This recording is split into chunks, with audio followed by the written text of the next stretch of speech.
What is going on, everybody? It is me again. It's Horror Fan 34, and welcome to another video, and welcome to another review for the 31 Days of Horror Challenge in October. Now we are getting on to day 27 of the challenge, and once again for this one, just like with the reviews for Pumpkinhead and things like that, I don't have anything to show for this because I actually don't own this movie but I've seen it a couple times before on cable. And I still remember the film very fondly. So I figured it'd be a good one to talk about. And if you can tell by and most people probably would not even know this was actually a remake of another movie from the '70s. But the original is not a horror film by any means. It's way different than this one. This is kind of like a more like a reimagination of that sort of story, done in a horror aspect. And of course, you can tell by the title of the video, that review is going to be on the Toolbox murders. Now, this is a loose remake of this. I think the original one was 1978, if I'm not mistaken. I think it was 78. And of course, this is the one in 2000. This came out in 2004. One of the last few films that was directed by Tobe Hooper, and I think this was the last good one that he directed. Sadly, I miss Tobe Hooper. His last two films were not that great, like Mortuary and Gin, or is it Jade or something like that? I can't remember what it was called, but I know Mortuary was like one of the other last ones that he did, which was not that great of a movie. So I would say this is definitely Tobe Hooper's last good movie, in my opinion. And Tobe Hooper, of course, is no longer with us anymore. I miss Tobe Hooper.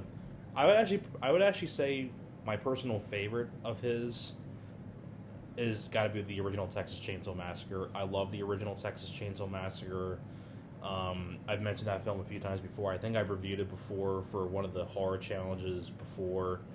I talked about it on one of the live streams that I did with my friends Rob, Alex, and Dan. We did our top 5 favorite horror films a couple years ago. I mentioned this one a couple times before, but I love the original Texas Chainsaw Massacre. That's my favorite Tobe Hooper movie. Also really enjoyed Texas Chainsaw Massacre 2, Life Force, Poltergeist. What else did he do, Tobe Hooper, that was really good? The Mangler, that's a personal favorite of mine. I love The Mangler, based on a Stephen King short story. Tobe Hooper also directed, he did the original Chainsaw Massacre, then he did Part 2, Life Force. Invaders from Mars, I haven't seen in forever, so I don't really remember much about Invaders from Mars. The Funhouse, that's another solid one that he did in the early 80s as well. And I overall really like Tobe Hooper as a horror director, and it's sad that he's no longer with us anymore. So may he rest in peace, Mr. Tobe Hooper. But getting on to the Toolbox murders, the story's pretty simple itself. Basically, you have this couple that moves into this new sort of apartment complex reservation, this hotel that's being under reservation. You have the boyfriend and the girlfriend. The girlfriend is Angela Bettis, who was in May. She was also in I know she was Carrie, and I think she was in the Carrie TV remake they did in 2002 where she played Carrie. I remember her from that too. She's been in some other stuff too, but that's like the main things I remember her from was those. I'm sure she's been in other stuff too, but I can't remember off the top of my head. She was in I believe Bless the Child, I believe, as well, with Kim Basinger.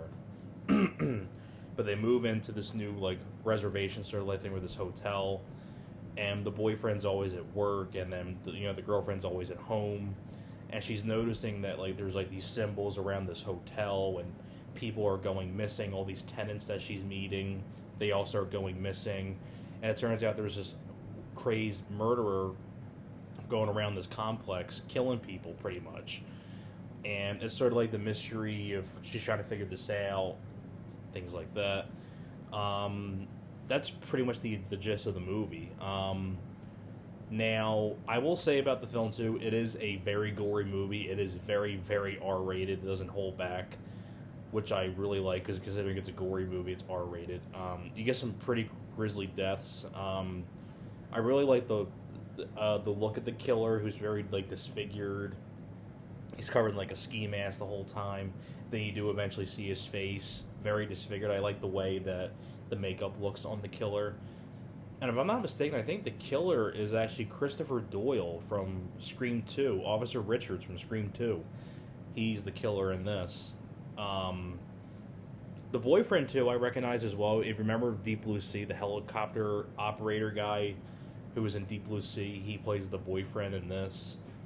You do have a couple of other appearances by other people. Like, I think you have I forget her name on the Buffy the Vampire Slayer TV show, but she plays another one that, not Sarah Michelle Gellar, but like one of the other supporting girls on Buffy the Vampire Slayer. She's a girl that meets Angela Bettis, and she ends up going missing as well. And I really like the whole mystery aspect, too. Like, I think Angela Bettis does a good job. She's likable. One thing I also really like, too, is the boyfriend character. When he realizes what's going on, he wants to go save his girlfriend and help her out. Really cool looking shot, too, when she's looking around the complex and like a flash of light appears and she turns around and it's like outside this window there's like this depiction of like this small town within the hotel. I thought it was a really cool looking shot. And when I say when it's gory, it's gory. There's a point where a person gets messed up with a nail gun, and then later on you find that person was nailed to the ceiling by the nail gun. Very gruesome, grisly death. You have another one who gets sawed like this.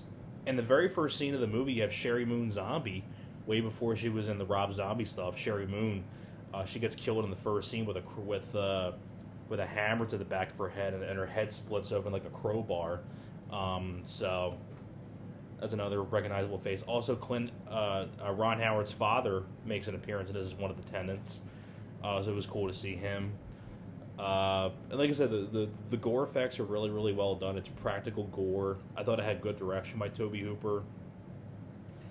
And one interesting thing, little backstory with this movie is that way back in the day, in 2004, when this was first new, when it was first out, because I think this was direct to video, I believe, if I'm not mistaken. I don't think this went to theaters, but way back in the day, on demand. Like, on demand nowadays is way different than what it used to be, like, back in 2004. But 2004, like, on demand, you would have to, like, always use the remote for everything and click with your thumb and, like, click the buttons and scroll through all the different channels and and then you can go to the horror section on Stars, HBO, or Cinemax, or Showtime, or things like that, and then you click on the horror section, and it'll give you, like, a list of horror films that they have on there.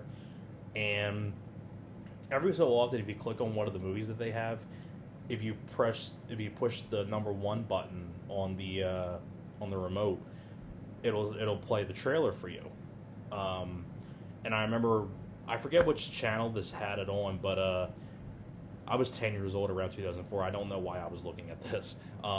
2004, when I was 10 years old, one of the channels had the Toolbox murders, and I was getting into horror films around that time because I liked the characters of Jason and all that when I was a kid.